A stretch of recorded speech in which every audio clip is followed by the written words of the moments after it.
So, ganito nangyayari pag i-start ko siya.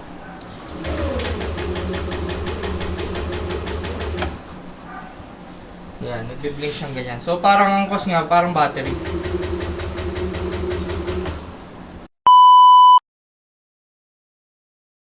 Alright mga tol, so yan, kakauwi lang natin. Galing tayo ng Quezon City. But nung pag-alis ko doon sa QC, anong nangyari is ito, yung ating NMAX. Ayaw na niya mag-start. Although nag-i-start pala siya actually, pero kailangan mo siyang bombahin. Yung silinyador, yung throttle natin, kailangan mo siyang bombahin. So, ang una kong diagnosis dito, sabi ko baka mamaya battery problema kasi nga itong motor natin more than more than 4 years na tong motor natin na to. And ayun, hindi pa ako nagpapalit ng battery. So baka yun yung cause. Pero nung mga chinek kasi namin, nung mga nakakasabay ko rin dun sa parking, sabi niya, "Sir, yung battery mo kasi nagkakarga naman." Pero ganito kasi nangyari mga tol. Start natin siya. Naka-center stand na siya. So, titignan natin siya. Nag-on naman siya, meaning may battery. Ayan. 11.8, 11.9 to 90 tayo na. Yeah, well anyway, so ganito nangyayari pag i-start ko siya.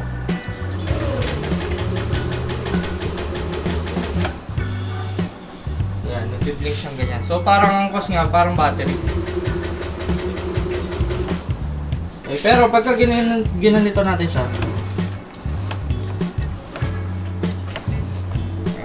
lalagyan natin siya ng tageta ng gas.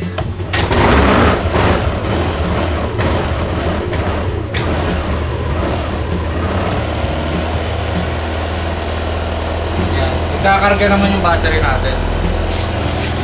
Pero kailangan sisilinyaduran mo siyang ganyan. Pero binitawan ko yan. Yan, namamatay siya. So, hindi ko alam kung ano nangyari. Hindi ko alam kung anong problem. Hindi rin naman dito sa side stand kasi may na-encounter din ako niya na NMAX din. Ayaw mag-start ng motor niya. Kahit redondo, walang nangyayari. Yun pala, may parang problema dun sa nag-stop yung side stand niya, nag-stop. In which, di ba may kill switch kasi itong side stand ng mga modern na scooter. Ayan. So, baka dahil doon. Pero hindi. Tinesting ko kasi siya. Hindi siya dahil doon. Just side stand. Well, yun nga. So, ayan mga tol. Samahan niyo ako. Dalhin natin siya kay DMP Motor Shop. Pa-check natin siya doon. Let's go.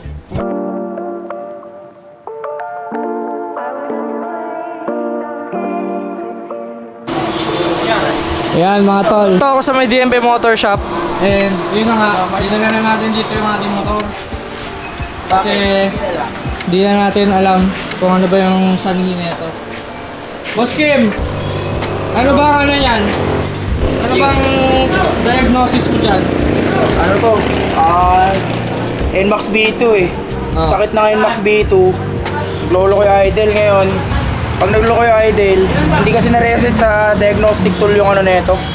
Yung IC erasure. So usually ang ginagawang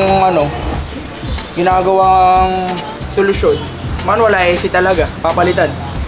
Hindi Para- hindi kasi- ba ano to? Hindi ba battery lang problema nito? Hindi. Bakit? Palit mo to. Ano to? May-ari ata problema. Putang ina. Wisit. Ayan. Pero yun mga tol, ang diagnosis ni Boss Kim is yung ISC daw. So ano ba ibig sabihin ng ISC? Idle speed control. Idle speed control. Ayan. So kaya pala ganun, sa idle pala. So ngayon binabaklas nila yung yung mga fairings ng motor. Boss Kim, pangalawang question. Ano ba to? Normal ba to na sira? O ano? Sa NMAX B2. Sa Y-Connect, naayos na nila kasi yung Y-Connect, nare-reset na yung ISC sa diagnostic tool. So, may babalik mo na siya sa dati. Ito kasi, kahit anong pindot gawin mo dyan, hindi magre-reset yan. Okay.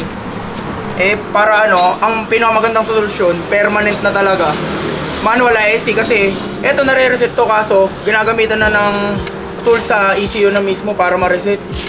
Eh, ang nangyari, bihira kasi gumagawa ng ganun dito eh. Tsaka yung ibang customer, gusto nila yung pangmatagalang solusyon na. Kaya ganito ang ginagawa talaga. Kasi kapag ganun yung... Pag pinareset mo kasi, di ba, okay idle. Ngayon, syempre, hindi naman habang buhay yan na yung ano mo eh, papalinis mo na naman. Pag pinalinis mo, eh kung mag-ISC erasure to na naman, eh di another bayad ka na naman, papareset mo na naman. Pabalik-balik. Pabalik-balik ka lang. Eh ito, one time, big time lang, isang gastusan lang. Ano ba naging sanhi niyan ng issue na ganyan? Ba't nagkakaganyan? May ginagawa ba yung rider na mali, yung Wala may-ari? naman, sa motor na lang rin talaga. Diba inaangkas? Pag nag-aangkas ng iba, nasisira. Ano ang sinusundot nyo ba dyan? Yung ISC tatanggalin. Yung ISC yan. Ito. Ayan. Yun. Ito. Yan, Yung may screw. Yan, yung may screw na yan. Yun pala yun. Ito, para makita nyo mabuti. Yan, yung may screw na yan. Yan daw yung ISC. Ano naging stock up, ganun? Hindi na siya nakakabalik sa normal na position niya. Hindi na siya nakakabalik sa normal na posisyon niya. Pulo eh. Napanood ko na to eh. Kasi yung mga kalag dito eh. Napanood ko na yan. Yun na yung solution dyan. Kakalas nga lang namin ito nakaraan. Ako pa ba?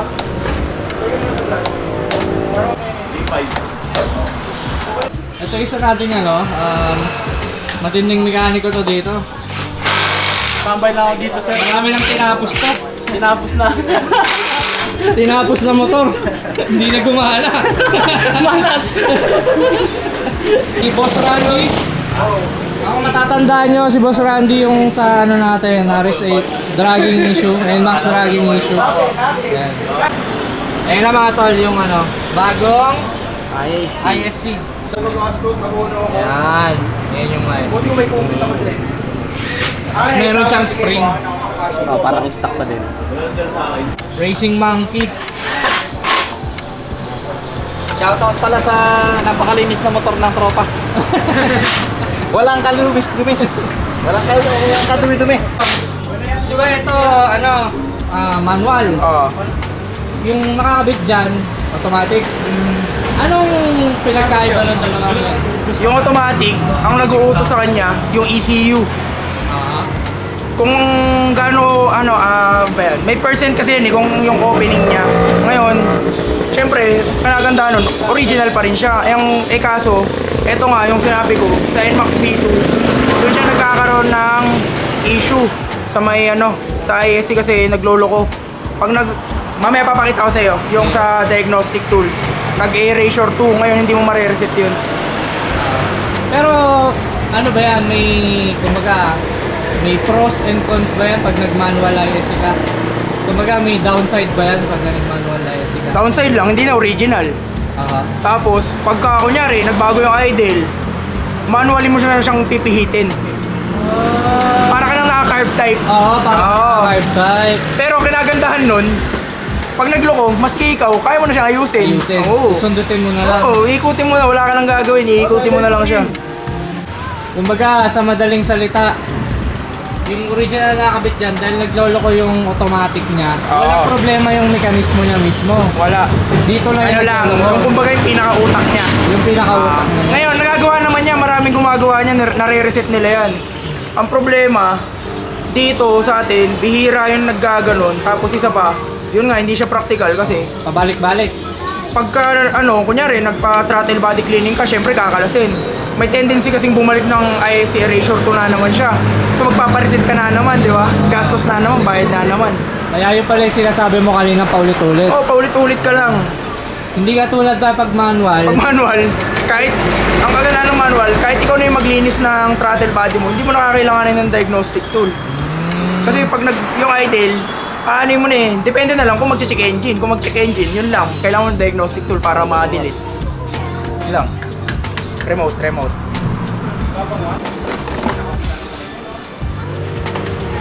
Taas mo pa, pakan.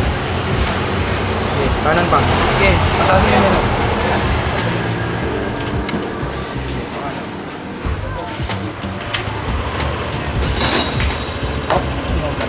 Ayan o, may idle na.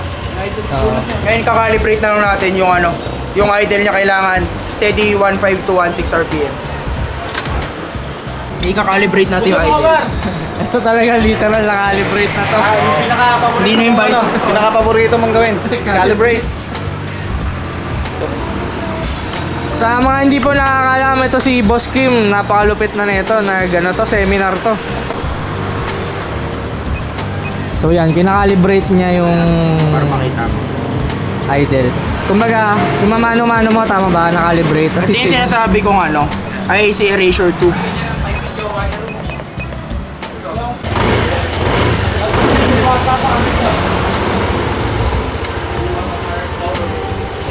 Ayun na, okay na. Tiyan mo. Yung idle niya, steady na yan, 1516. Hindi siya naglolo ko. Okay na. So kumbaga ito, ginamit mo siyang parang Para ano lang, monitor. kasi yan, kasi hindi siya katulad ng Aerox na may RPM sa may gauge. So kailangan mo na ito para ano mo talaga yung idle, yung standard na idle niya. Para makikita mo yung idle Makikita niya. mo yung standard mismo ng idle. Pero yung pag-adjust dito, Oo. mano-mano. Kaya siya tinawag na manual Oo, manual ISC. ISC. Dito naman lahat yung standard niya. Nandito sa sulok. Sa loob. Ikot ka. Wait, ito. Idle speed, ayun, nakasulat. In neutral, ibig sabihin naka-minor. 1.6 plus or minus 100. So, pwedeng 1.5, pwedeng 1.6, pwedeng 1.7. Pero, ang standard talaga is 1.5, 1.6. Hindi mo naman mapapasteady ng 1.6 lang yan eh. So, ang standard, 1.5, 1.6 yun talaga. Kasi once na umabot yan ng 1.8, 1.9, yun na, nag-check engine na. Okay. Dapat pala dinamay mo ito eh. Tapos ito rin mga tol, may isang customer din. NMAX B2 ba to? 2.0. Same na sa'yo. Oh, same din. NMAX B2 din to mga tol. Tapos ganoon din yung problema niya. Pero ito, okay na to.